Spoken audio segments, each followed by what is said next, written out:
करो कष्ट हरो ज्ञान दो भगवान। करुणा करो कष्ट हरो ज्ञान दो भगवान। भाव में फंसी नाव मेरी तार दो भगवान। करुणा करो कष्ट हरो ज्ञान दो भगवान। भाव में मेरी नाव फंसी तार दो भगवान। करुणा करो कष्ट हरो ज्ञान दो भगवान। करुणा करो कष्ट हरो ज्ञान दो भगवान। भाव में फंसी नाव मेरी तार दो भगवान। करुणा करो कष्ट हरो ज्ञान दो भगवान। भाव में मेरी नाव फंसी तार दो भगवान। फंसी नाव मेरी तार दो भगवान।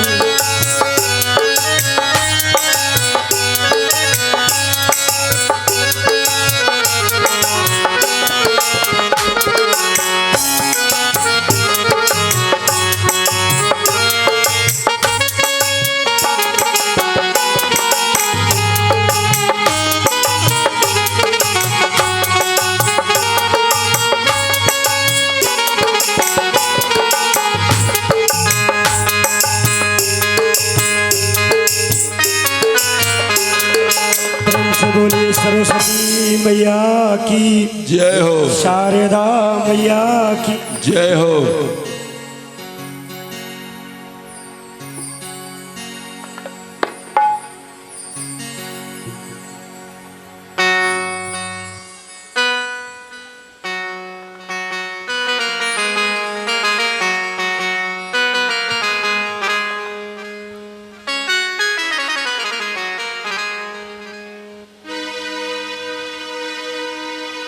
हुमाई बीड़ा वाली हुमाई बीड़ा वाली ना हुमाई बीड़ा वाली।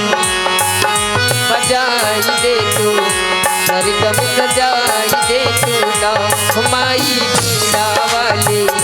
बीड़वा बजाई दे तू सरगम सजाई दे तू ना हुमाई बीड़ा वाली हुमाई बीड़ा वाली। बीड़वा बजाई दे तू सरगम सजाई दे तू ना हुमाई बीड़ा वाली। बीड़वा बजाई दे तू सरगम सजाई दे तू ना हुमाई बीड़ा वाली हुमाई बीड़ा वाली हुमाई बीड़ा वाली। बीड़वा बजाई दे तू मंच भी चढ़ाई जा तू ना हुमाई बीड़ा वाली।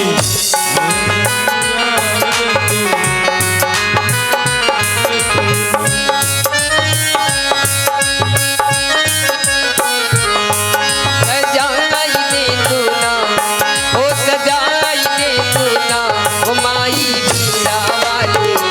बीड़वा बजाई दे तू सरगम सजाई दे तू ना हुमाई बीड़ा वाली।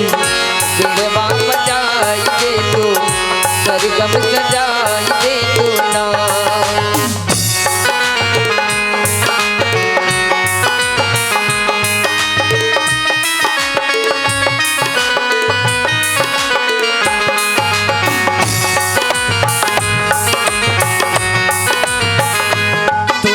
माई सरस्वती तू त माई सरस्वती। शारद मैया आई जा तू बीड़वा बजाई दे तू सरगम सजाई दे तू ना तू वाली। बीड़वा बजाई दे तू सरगम सजाई दे तू ना हो सजाई दे तू ना हो सजाई दे तू ना हो सजाई दे तू ना हुमाई बीड़ा वाली हुमाई जोता वाली। बीड़वा बजाई दे तू सरगम सजाई दे तू ना हुमाई बीड़ा वाली।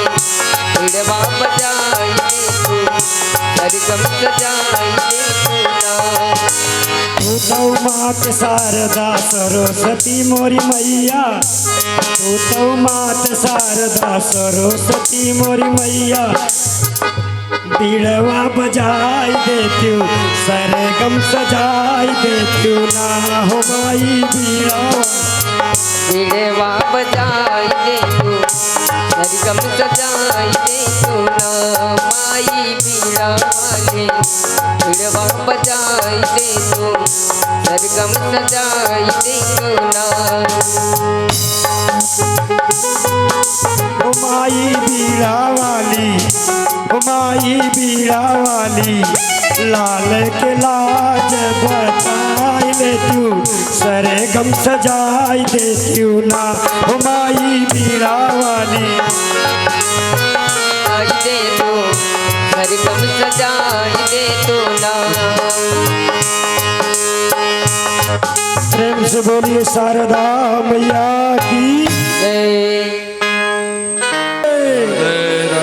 राधे राधे हरि बोल।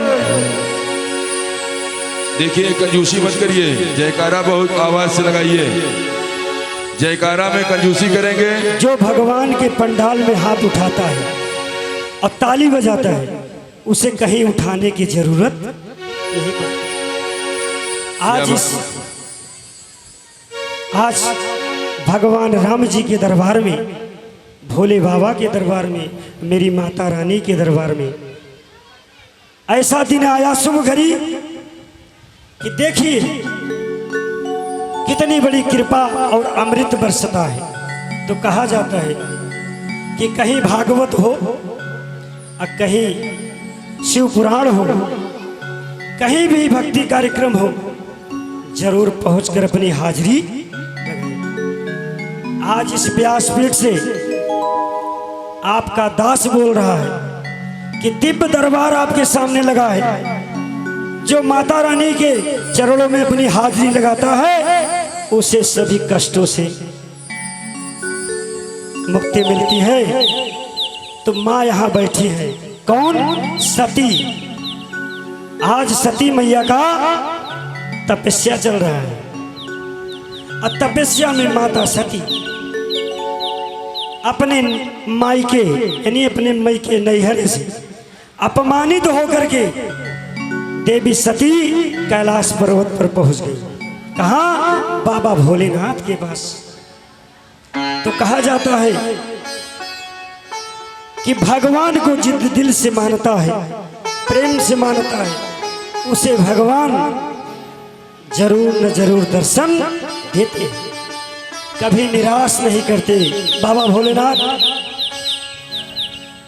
और सती जिस समय कैलाश पर्वत पर देवी सती का जब पहुंची, वहां भगवान शिव के परिवार सब बैठे थे, नंदी भगवान और यह सती देवी और भोलेनाथ और मूषक की सवारी किसकी थी? गणेश जी की। और बैल की सवारी बाबा भोलेनाथ की। तो बाबा भोलेनाथ बहुत दानी है, नाम है अवघड़दानी। और वैसे अपने भक्तों के भी रखते हैं बाबा भोलेनाथ। कहते हैं तुम मुझे प्रेम से पूजा करो, आस्था से पूजा करो, मिल जाएंगे।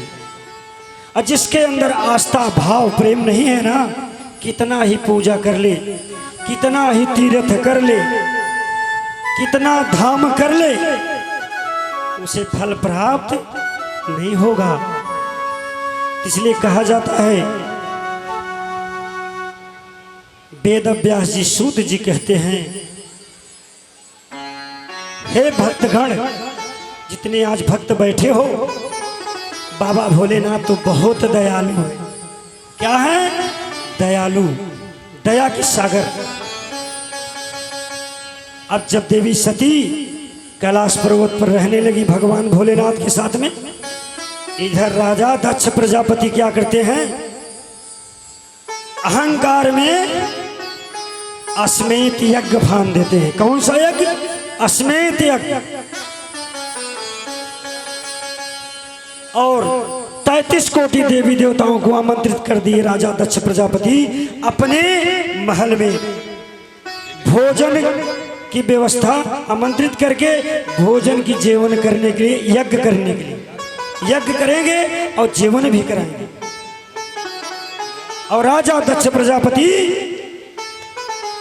को ये पता नहीं था कि मैं किसको आमंत्रित नहीं कर रहा हूं। किसको आमंत्रित नहीं किए जानते हैं? बाबा भोलेनाथ को। उनकी पत्नी प्रस्तुति, जो दूसरी पत्नी थी प्रस्तुति, जिसके पास 60 पुत्रियां थी, और वर्णी प्रथम पत्नी उनके पास 24 पुत्रियां थी। वर्णी ने बोले, हे स्वामी, आप ये क्या कर रहे हैं?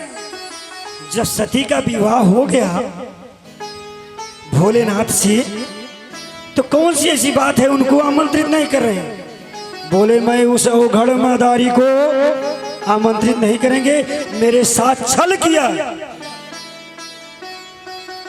ये राजा दक्ष को पता नहीं था, अहंकार हो गया।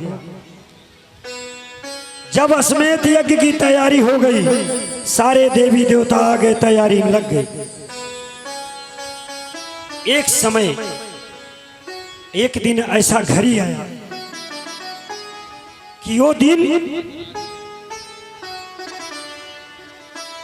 सावन का जो शिवरात्रि का दिन होता है, उसी समय पर देवी सती का विवाह हुआ था। और वो दिन आया कि देखिए यज्ञ में बाबा भोलेनाथ कैसे आ रहे हैं। कहा जाता है कि जो आपको साथ देता है, चाहे पुरुष हो चाहे नारी, जिसका जो साथ दे उसको कभी जीवन में जीते जी भूलना नहीं चाहिए। क्यों भी कुछ हो जाए मगर उसको जरूर सम्मान देना चाहिए, बुलाना चाहिए। कोई कार्यक्रम फानिए, कोई आयोजन करिए, कोई यज्ञ करिए, उसको जरूर बुलाइए। राजा दक्ष प्रजापति ने भगवान शिव जी को, शंकर जी को आमंत्रित नहीं किए, तो क्या हुआ? देवी सती को बुलवाए कि जाओ सती को आमंत्रित कर दो। किसको? किसके कहने पर? प्रस्तुति के कहने पर, जिसकी पुत्री सती थी। तो राजा दक्ष रे बोले, जाओ आमंत्रित कर दो मेरे बेटी सती को। अब इसके आगे उस अवघड़ को मत कहना। किसके लिए? बाबा भोलेनाथ। कितना बड़ा अपमान होने जा रहा है। जब वहां सती को आमंत्रित कर दिए तो सती ने अपने विचार किया कि चल के अपने स्वामी से पूछ लें, उनको आमंत्रित पिताजी किए हैं या ना। बोलिए हाँ ना, हाँ या ना। अगर जितने लोग सती का कथा जानते हैं एक बार हाथ उठा दीजिए। बोलिए सती मैया की, बाबा भोलेनाथ की। तो सती ने विचार करके चल दिया कहाँ? कैलाश पर्वत पर अपने स्वामी जी, अपने स्वामी बाबा भोलेनाथ के पास पहुंचे, हाथ जोड़ के बोले, स्वामी महादेव तो समझ गए कि आज सती का कोई कारण है। बोले हाँ देवी। बोलो क्या बात है सती, बड़ी आज उतावली लग रही हो। बोले नहीं स्वामी, पिता हमारे दक्ष जी आपको यज्ञ भाने हैं, अश्वमेध यज्ञ आपको आमंत्रित किए हैं। बोले नहीं सती, हमको तो नहीं किए। अगर तुमको आमंत्रित किए हो तो तुम जाओ। और जब ये बात कह करके सती की, तो सती को बहुत चिंता हो गया कि अगर हमारे पति के अगर आमंत्रित नहीं किए हैं तो हमको जाना उचित नहीं है। मगर ये बात पूछूंगी जरूर अपने पिता से, क्रोध करके कहीं चल के मैं पूछूंगी। तो बाबा भोलेनाथ कह रहे नहीं सती मत जाओ, ये उचित नहीं है। जहां कोई आमंत्रित ना करे उसके दरवाजे जाना नहीं चाहिए। आज तो देखते हैं अगल बगल में कोई भंड शादी विवाह पड़ा तो बिना न्योते के कूद पर थी। कहीं जात है बिट्टू बरे लेता है, अपने तो ठिकाना ही ना है, वो बिट्टू को लेता है। होता है ना ऐसा। तो भोलेनाथ शंकर जी का कहा था, नहीं सती, बिना आमंत्रित के नहीं जाना चाहिए, अपमान हो सकता है, मत जाओ। मैं मना करता हूं, आप मैं नहीं जाऊंगा, तुम भी मत जाओ। सती पूछते हैं कि स्वामी मैं जाके पिताजी से पूछूंगी और जरूर जाऊंगी, आप मुझे रोकिए मत। अब तो बाबा भोलेनाथ दानी जानिए कि सती के अगर अपमान हुआ तो यज्ञ विध्वंस हो जाएगा। अब देवी सती क्रोध में निकली। अब भोलेनाथ फट से समाधि ले लिए। कहा नंदी जाओ सती के साथ, अपने देव माता के साथ जाओ, तुम लगे रहना पीछे, सती का कुछ होने ना पाओ। अब सती भागते हुए राजा दक्ष प्रजापति अपने पिता के महल में पहुंच रही है। और जैसे महल में प्रवेश करने की कोशिश किए वैसे प्रस्तुति देख गई उनकी माता दूसरी। अरे सती आ गई। तब तक नंदी जी एकदम बौखलाए हुए पीछे लगे, मैया रुक जाओ, मैया रुक जाओ, देवी रुक जाओ, मत जाओ वहां। अब नंदी जी चिल्ला रहे हैं। तब तक सती अपने पिता के सामने पहुंच गई। क्रोध में कहती है, प्रणाम नहीं किए, पिता माता को प्रणाम भी नहीं की सती। बोले पिताजी ये आप क्या कर रहे हैं? बोले सती बेटी मैं यज्ञ कर रहा हूं। ऐसे पूछ रहे हैं तो वरणी वहीं बगल में खड़ी थी। बोली अरे सती तुम आ गई हो, तुम रुक जाओ सती, मेरी बेटी रुक जाओ, क्रोध मत करो बेटी, रुक जाओ, मैं तुम्हारी माँ हूं, इतना क्रोध नहीं करना चाहिए। तो सती कहती है मैया तुम चुप रहो, घोर अपमान पिताजी मेरे स्वामी के कर रहे हैं, अब तो मेरा विवाह हो गया है। बोले पिताजी मेरे स्वामी को बुलवा लीजिए, नहीं तो ठीक नहीं होगा। बोले ऐ सती, राजा दक्ष क्रोध में बोलते हैं, सती तुमको रहना हो तो रहो, आई हो तो रह जाओ, और नहीं तो चली जाओ उसी अवघड़ मादारी के पास, भोगी के पास, मैं उसको आमंत्रित नहीं करूंगा। सती बोलती है पिताजी होश में आ जाओ, अब भी संभल जाओ,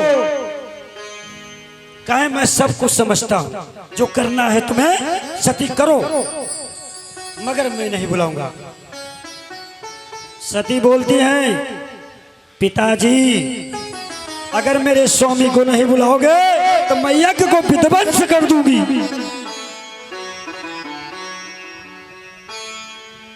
जिस समय सती ने परिक्रमा करना शुरू कर दिया ना, जितने देवी देवता साधु संत बैठे थे ना, सब कांपना शुरू कर दिए, पूरा धरती कांपने लगी, पूरा ब्रह्मांड हिलने लगा कि अब तो भोलेनाथ के प्रकोप से कोई बचा नहीं पाएगा। बोलिए शंकर भगवान की। तो बाबा भोलेनाथ इतने दयालु हैं, देख लीजिए उनके अंदर कितना सच्चाई है। सती सारे देवताओं को नमन करते हुए धरती माता को, अग्नि देवता को प्रणाम करके बोले तुम बगल हो जाओ, यज्ञ को मैं विध्वंस करूंगी। और जैसे सती महादेव के पुकारते हुए यज्ञ में कूद गई। बोलिए सती मैया की। जब सती यज्ञ में कूदकर अपने 100 शरीर को जलाना शुरू कर दिया, तो शंकर भगवान भोलेनाथ कैलाश पर उनका समाधि टूट गया। इधर नंदी रोते हुए भागे कहां? कैलाश पर्वत पर। अरे महादेव महादेव महादेव बचाओ, मैया को बचाओ। इतने में आकाशवाणी हुई।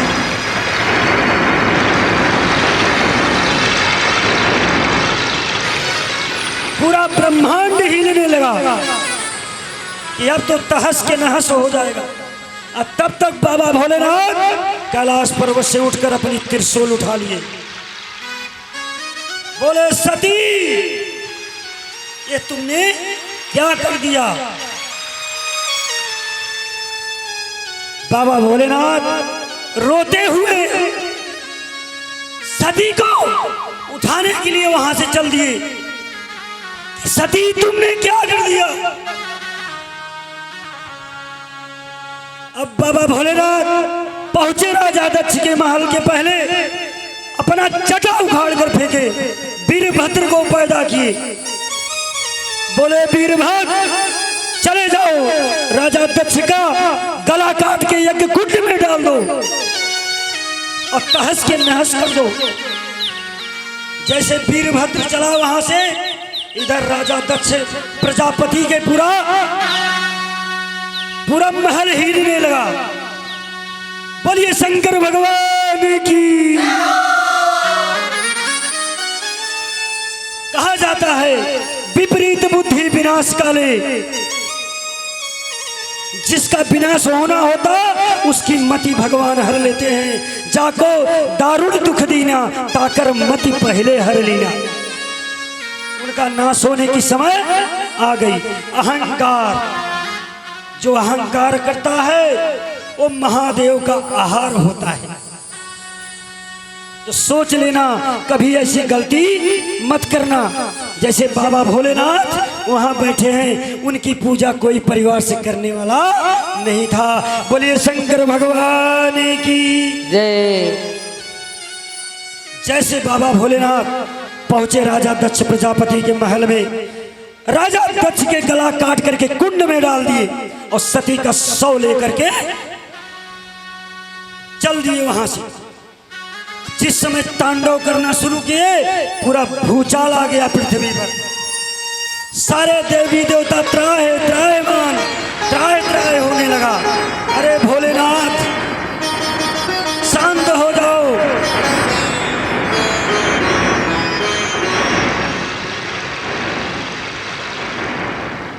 बाबा भोलेनाथ पागल हो गए।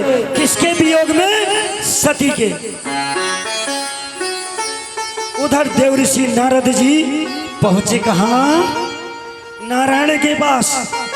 अरे नारायण बचाओ, कोई उपाय करो, महादेव तो विनाश कर देंगे पूरा सृष्टि का।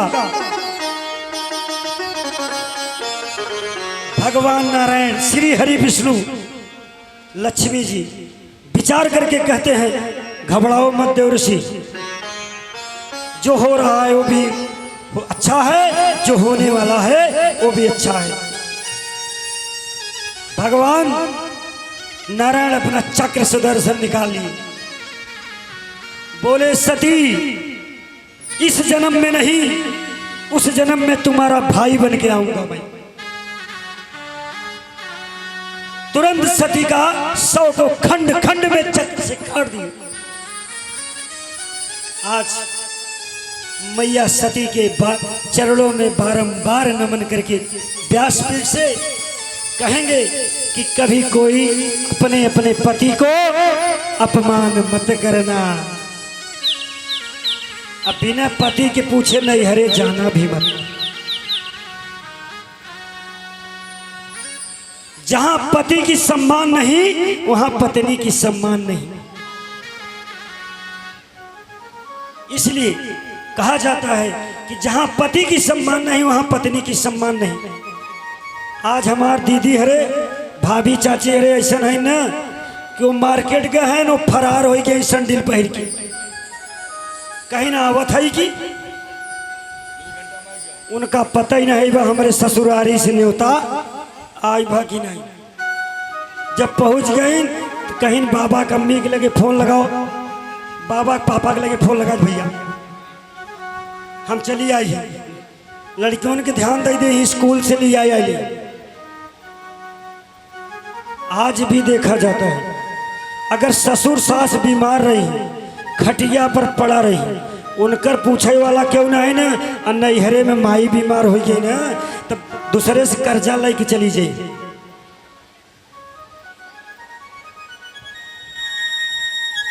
सुन लीजिए, जो सास ससुर के चरण में अमृत है वो माता पिता के भी चरण में अमृत है। अपने सास ससुर के सम्मान करोगी तो तुम्हारे माता पिता के वहां कोई तुम्हारी भाभी सम्मान करे, और तुम उनका अपमान करोगी तो वहां वो भी अपमान करे। तो कहा जाता है जैसे करनी वैसे भरनी। ये क्या मजाक हो रहा है भाई, सही कर लीजिए भाई, कल के नहीं नौटंकी मत करिए। ये कथा है, आंखी मारना बंद करना। आंखी वहां मारिए जहां मारने का समय आए। तो यह देवी सती के शव को खंड कर दिए श्री हरि विष्णु। इधर भगवान राम के तैयारी होत बकहा राज तिलक हो अयोध्या में। मैया कैकेयी से वरदान मांग चुके हैं, कौन?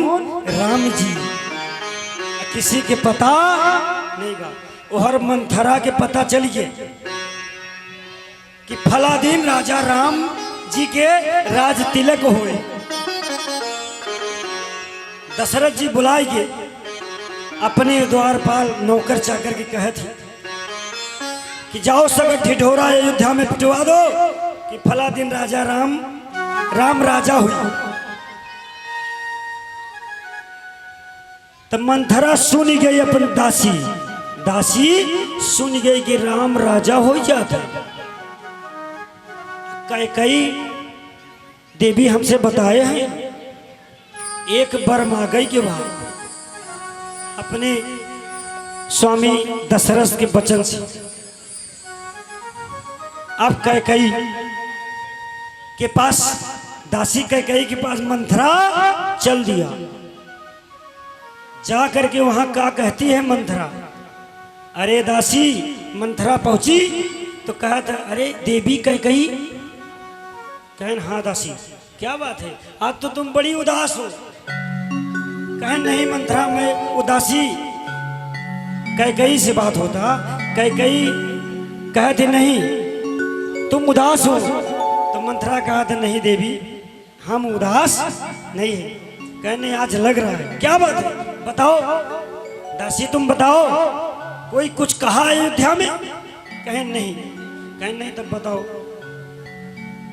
तब मंथरा ने कैकेयी से कह रही है कि हमरे तोहरे बीच के बात रहे। कहन बताओ। कहन एक समय हमसे कुटिया में तू कहे रहो, हम अपने स्वामी से एक वरदान मांगा। तो वो दिन भूल गयो जब राम के कहे रहो कि बन जाए मेरे वचन दे रहो। तब कैकेयी की याद आएगी कि राम के हम बचपना में वचन दे है कि तोहका बन जाए कि हम अपने स्वामी दशरथ से वरदान मांगे। तो दासी कहत है कि याद हो गया है ना? कहन कब मगबू, जब राम राजा हो जाए तब। तोहार बेटवा भरत है, उनका राजा बनाई दे। कहन दासी सुनो,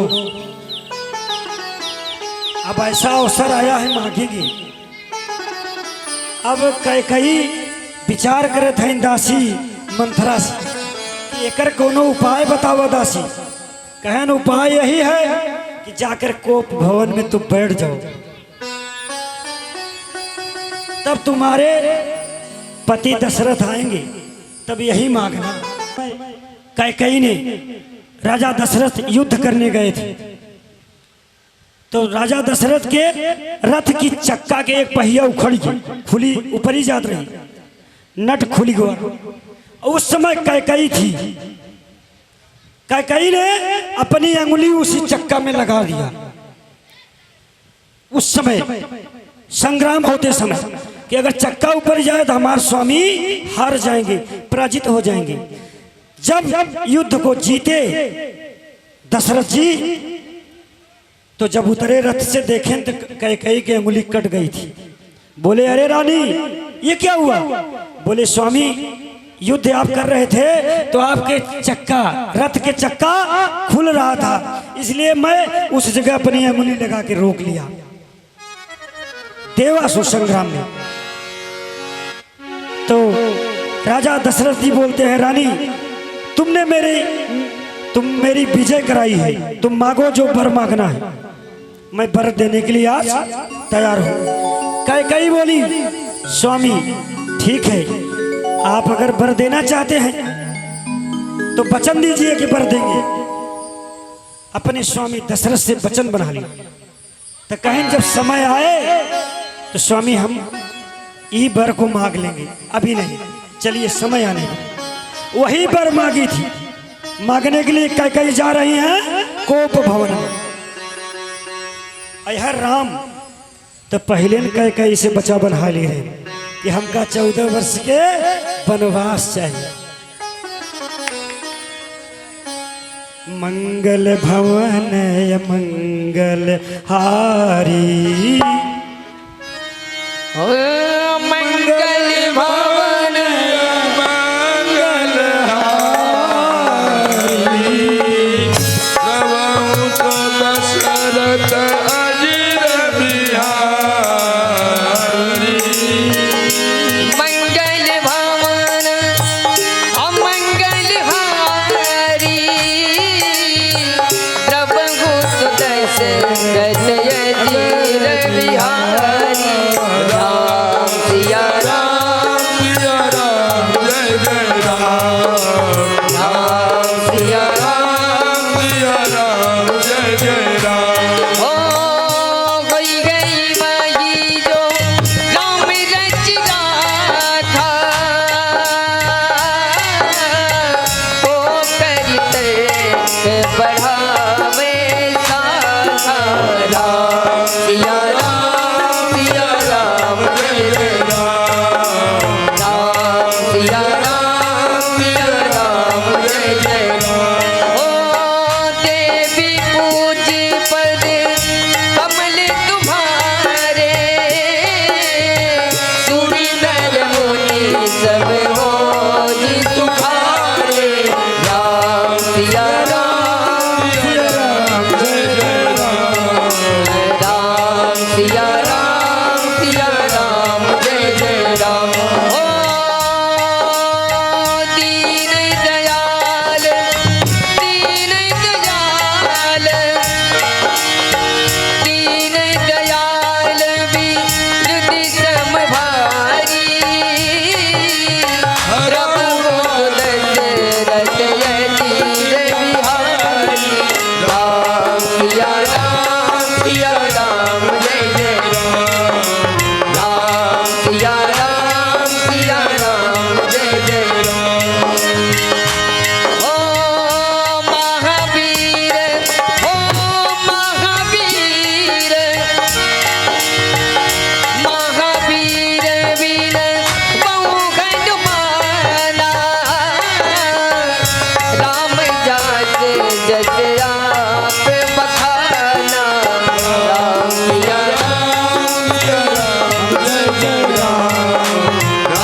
से बोलिए सिया बलराम चंद्र की,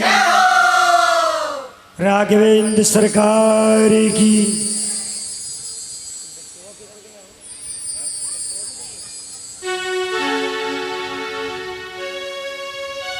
प्रेम से बोलिए राधे राधे राधे राधे। हरि बोल। तिवारी जी इधर वचन वरदान मांगने के लिए कैकई कोप भवन में, इधर राजा दशरथ के पता चल गया कि रानी कैकई चली गई है कोप भवन में। अब वहां सैनिक लोग जाके बता दिए, दासी बता दी जो वहां की रहती थी, कहें अरे राजा जी महाराज आपके रानी कैकई तो कोप भवन में है, आप यहाँ राज तिलक की तैयारी करते हैं। इधर हो रहा है, उधर भगवान त्रेता युग में क्या करते हैं देख ले। सतयुग द्वापर में वसुदेव और देवकी के कंस ने कारागाह में बंद कर दिया था। कहा? कारागाह में। उधर जब कारागाह में देवकी वसुदेव जी 14 वर्ष बिता रहे थे, कहा? हथकड़ी लग करके।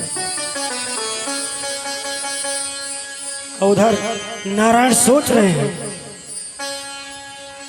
इधर भगवान कन्हैया के रूप में श्री हरि विष्णु जेल के अंदर कटघड़ा में जन्म ले रहे हैं। जब भगवान कन्हैया जी का जन्म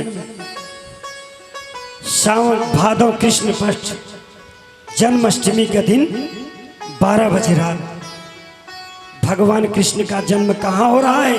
कारागाह में, मथुरा में। भगवान का जब जन्म हुआ,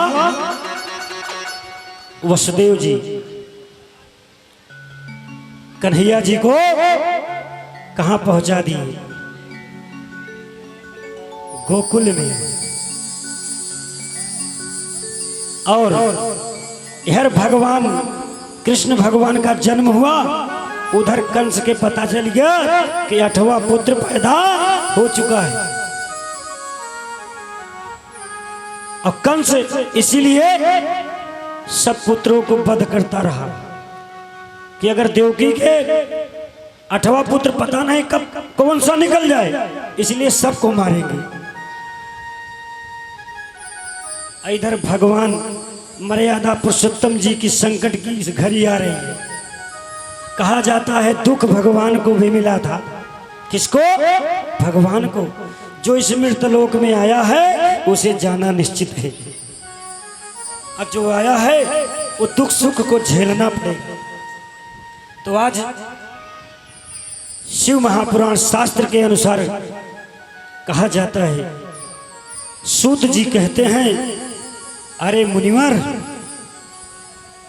सुख के याद सब करते हैं मगर दुख के याद करते हैं तो दुख की घड़ी में याद करते हैं, उल्टा बोलते हैं। सुख में दुख के लिए याद नहीं करते और दुख में सुख के लिए याद करते हैं। तो कहा जाता है सुख जो होता है बड़ा होता है और दुख छोटा होता है। क्यों? दुख कभी कभी आता है, दुख कभी कभी आता है। इतने में लोग घबरा जाते हैं। मेरे बंधुओं, मेरे भक्त, मेरी माताएं, भाभी, चाची जिस तुल्य के हैं, याद रखना कभी भी कथा हो रहा है, भागवत हो रहा है तो कोशिश करके अपनी हाजिरी लगा लेना।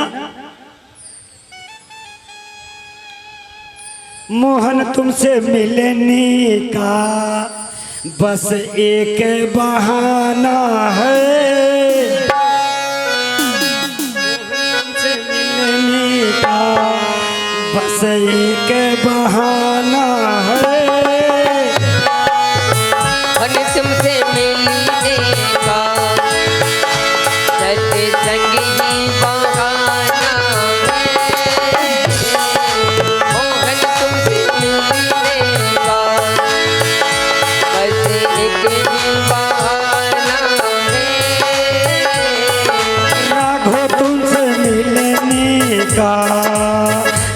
सत्संग ही बहाना है। राघव तुमसे मिलने का सत्संग ही बहाना है।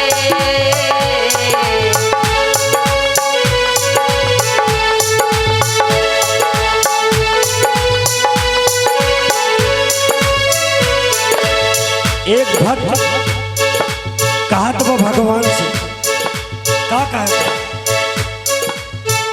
बाबा तुमसे मिलने का बस एक ही बहाना है। बाबा तुमसे मिलने का बस एक ही बहाना है।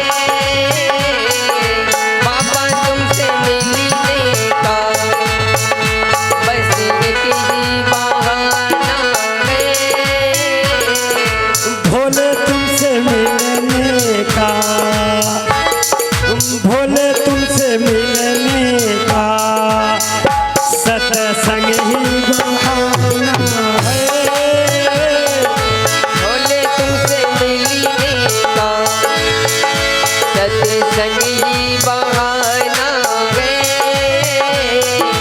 भोले तुमसे मिलने का सत्संग ही बहाना है।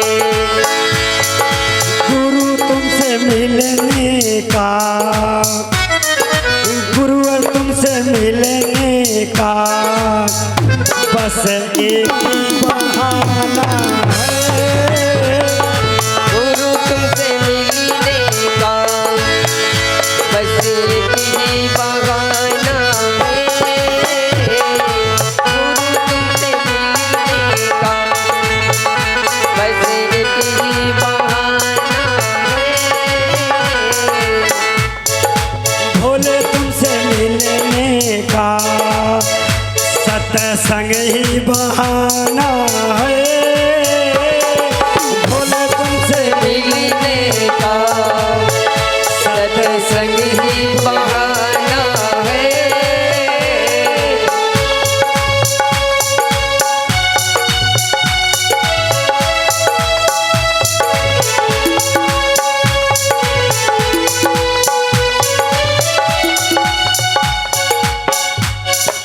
प्रेम से बोलिए शंकर भगवान की। एक बार बाबा भोलेनाथ के लिए हमारे डमरू वाले हाथ ऊपर उठाइए।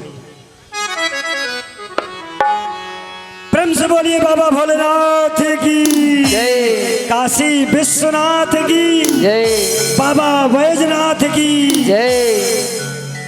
इतना बड़ा प्रेम है आज भक्तों का जो कि बाबा भोलेनाथ के पास मिले आई है सत्संग में। आज ये सत्संग न होता तो मिलन कहाँ होता।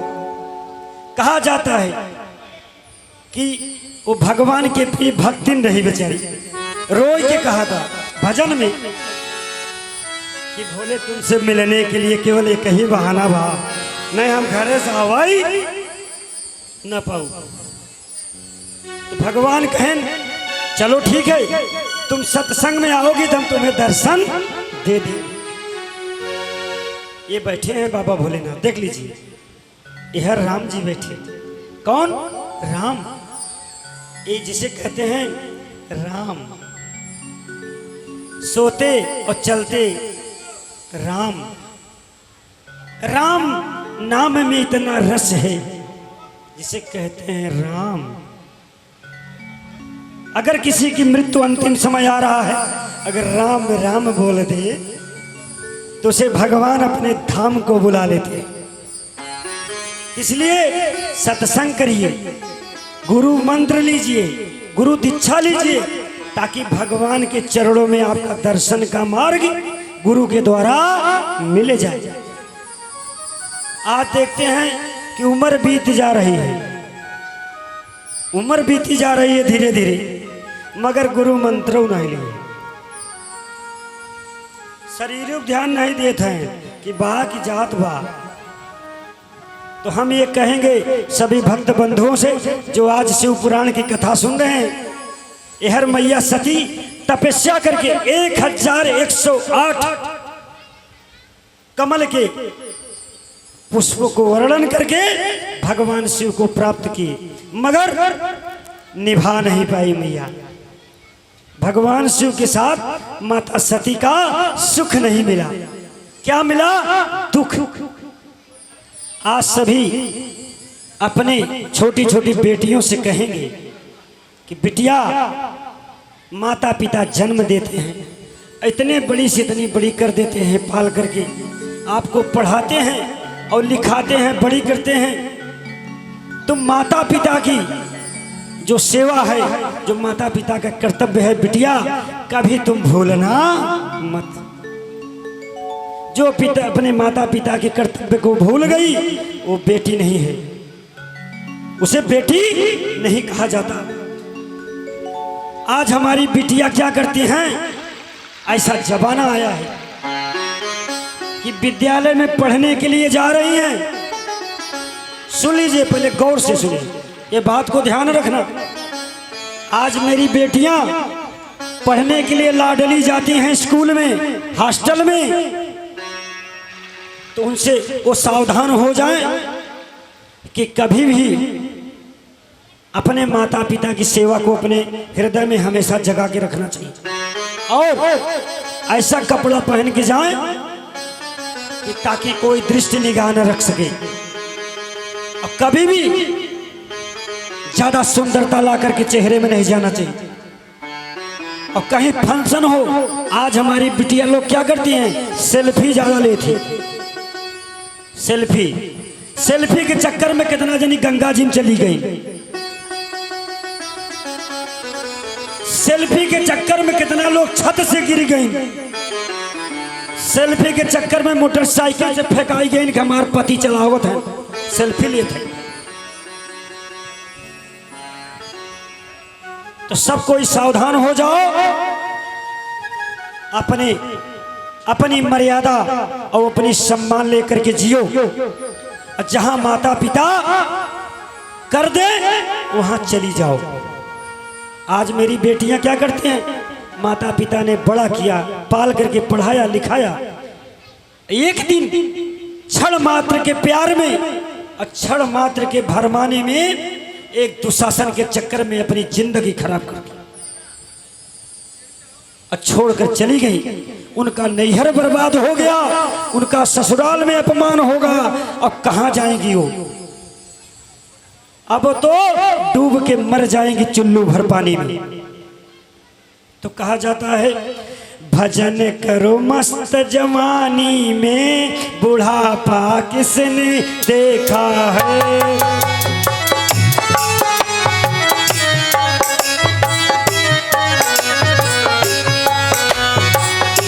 भजन करी मस्त जवानी में, बुढ़ापा किसने देखा है।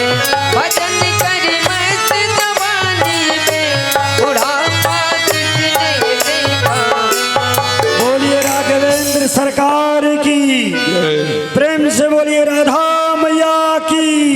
राधे राधे राधे राधे, और मस्ती से राधे राधे, हरि बोल।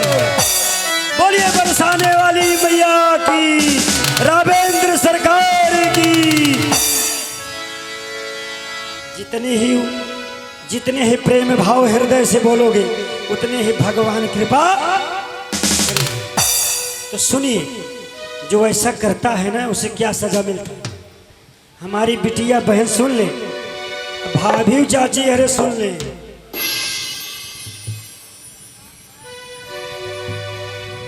न राम नाम तुम लीनो, सुन लीजिए गौर से। न राम नाम तुम लीनो, ना कृष्ण नाम तुम लीनो। इस भरी जवानी में अरे तू डूब के मर जा रे चुल्लू भर पानी में।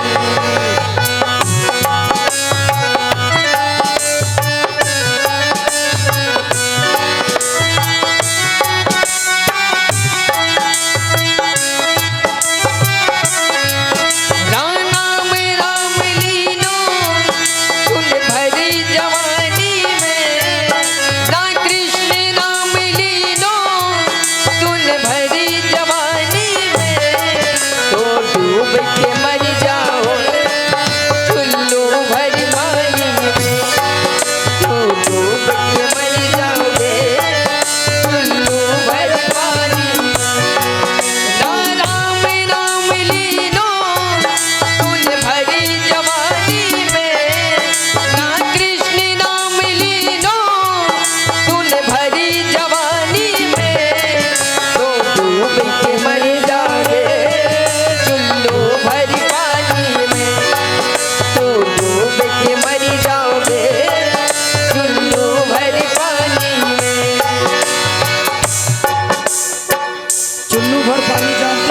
कहते हैं? चुल्लू भर पानी किसे कहते हैं? हाथ उठाइए, कोई जानता है? मेरी माता है, बताइए। ओ मैया, मैया मेरी बतावें कि चुल्लू भर पानी किसे कहते हैं?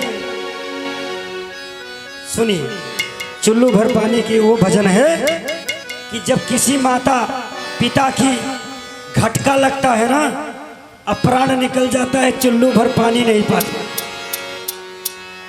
इसीलिए कहा जाता है कि पानी पीते समय राम राम कह लो। कभू राम नाम तो लिया नहीं इस भरी जवानी में, न कृष्ण नाम लिया तो डूब के मर जा चुल्लू भर पानी में। भगवान का धन कहाँ रहे? अब तो भजन याद भैया, इसलिए भजन करो इस जवानी में। जब शरीर के अंदर सफाई रहे, जब दोनों चालू हो जाए तो राम राम करो। एक खिन आई दूना उल्टी उहा, ओकरे बाद प्राण निकल गया तब का राम काम करो।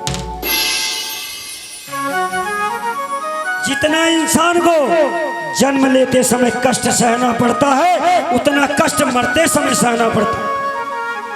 बोलिए राजा रामचंद्र की, वैकुंठ धाम की। तो सब कोई ध्यान रखो कि भजन करो भरी जवानी। एक समय ऐसा आएगा ना, एक समय ऐसा आएगा कि कौआ मोती खाएगा। कौआ कंकड़ खाद बा मोती खाएगा। ये कलयुग है। कलयुग अपना दिखा रहा है।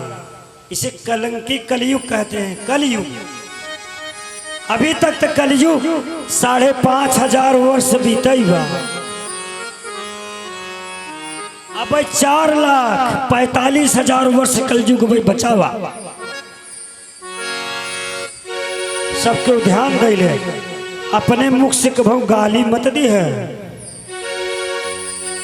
सुन ले, अगर सुन ले तो तू लक्ष्मी बन के रह। और हमारे भाई लोग सुन ले ही ना तो नारायण बन के रहे। अगर गाली देव तो सब बेकार के। जिस मुख से भजन करत है उसी मुख से गाली देव। जिस मुख से भोजन करत है वही मुख से गंदा गाली दे। शर्म तो लगना चाहिए। तो सबसे कहेंगे कि जो हमारे भाई बंधु बैठे हैं वो ध्यान कर ले। 4 भाई राम रहे। राम कई भाई रहे? 4 भाई। पहला न भाई बड़े भैया का नाम राम,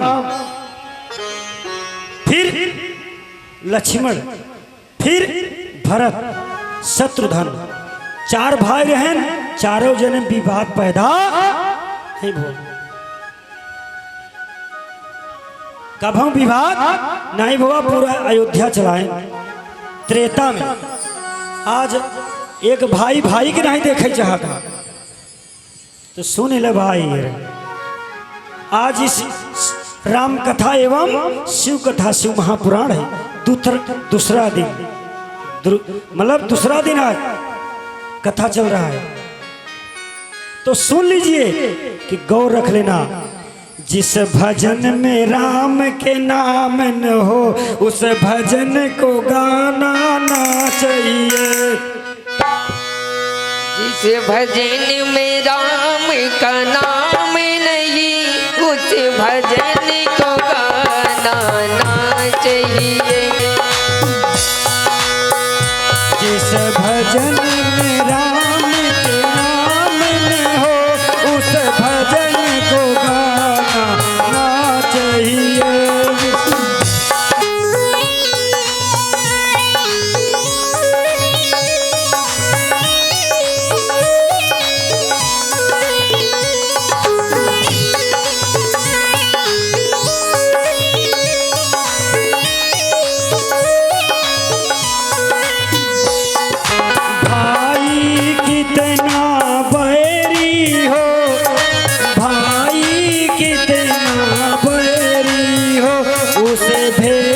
छिपा